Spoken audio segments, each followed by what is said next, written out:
Maine holds its own in the ski industry, although the deep powder resorts in places like Utah and Colorado often get the most love and attention. By most standards, Lost Valley in Auburn is an underdog, but we recently dug into some history there, including a legacy worthy of attention. Lost Valley just added its first chairlift since 1972, but it has a long history of innovation dating back to its founder. That man was a statewide leader in practices that are now common, and one of his creations likely changed the entire industry from here to the Rockies. Welcome to Lost Valley and the opening of chairlift number 3. When you're a small business, every win is worth celebrating. Auburn's Lost Valley ski area has beaten the odds since 1961. It's in a part of the state not known for its skiing, with nowhere near the budget of the big resorts. 1972 was the last time a chairlift went into Lost Valley. That was a long time ago. Driven by need and some engineering expertise, Lost Valley claims to be the first mountain in Maine to make its own snow and offer night skiing decades ago. With the region having some of the largest student populations in Maine, catching kids after school on a weeknight is still the backbone of the business model. It's not even busy yet. Yeah. Owner Scott Shanneman paid his dues working in the industry before buying Lost Valley. All right, guys, look right here. He helped open a new chairlift on the footprint of the original T-bar. That's pretty steep for a T-bar.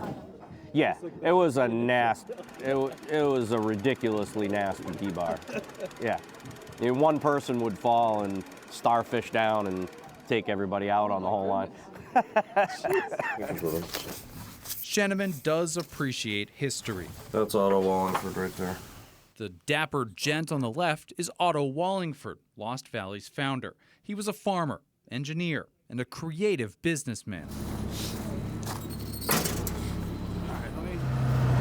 Out in the maintenance yard, Otto's greatest creation rests almost anonymously. This is the powder maker.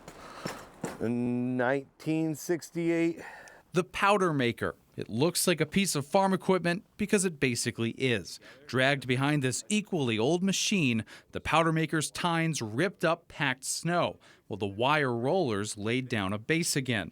It seems simple today, but it was revolutionary. Believe it or not, they're all around the United States in everybody's boneyard. It's the original. Everybody started out with something like this until technology advanced and the birth of a hydraulically driven tiller drum was born. The results of his efforts are being felt today. Glenn Parkinson leads the Maine Ski and Snowboard Museum, where Otto was an early inductee into its Hall of Fame. He was an apple farmer, amongst other things. And so he looked at what he was used to, what was around him. In effect, he was trying to figure out how to farm the snow. Farm the snow. Well, he had to.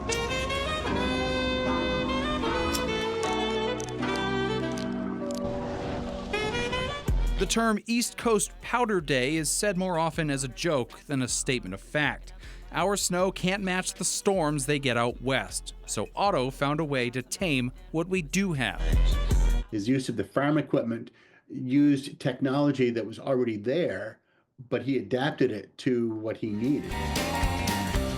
Western resorts also found different ways to treat their snow. But Otto Wallingford's creation spread throughout the country and inspired future innovation. Now get a good shot at the tiller and the teeth on it compared to the old powder maker. The idea of the powder maker was basically literally to physically beat the heck out of the sliding surface that everybody skis on. This is a rototiller on steroids. We've come a long way in snow grooming, but it all started at this hill in Auburn. Now, the folks at Lost Valley believe the powder maker we just saw likely isn't the first one ever made, but it's definitely one of Otto's first. They have ideas for the future for it too, ranging from taking it up for a spin on the mountain every year to displaying it at the end of the access road for everyone to see. I, have skied for a long time, so I love these kinds of stories that look back at the history of it, and I, grew up on T-bars and rope tows and pommel lifts and something like that. I know it sounds like the Jurassic era now, but it's just so fascinating to see how the sport and the industry have changed. And if you thought that machine was out there, did you see the ones that they were using out in Colorado? Yeah. That old footage from them towing essentially a steamroller behind them down the mountain. Yeah. I hope there was a ski patroller nearby who was there to repair the injuries that probably would have occurred after that kind of thing. Absolutely. Good story. Thanks, David.